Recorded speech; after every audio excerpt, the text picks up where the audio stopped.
هذا الاجتماع، هذا الإطعام، وهذا الفرح، وهذا السرور، وهذه الأمور التي تجتمع في مثل هذه الأيام كلها أمور يحبها الله ويرضاه، بل ويثيب عليها الثواب العظيم.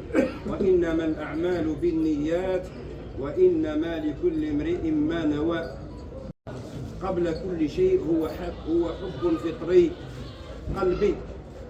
كثير من الناس نسمع منهم يربطون أو يقصرون حب النبي عليه الصلاة والسلام في الاتباع، ويستدلون بقول الله تعالى: قل إن كنتم تحبون الله فاتبعوني يحببكم الله.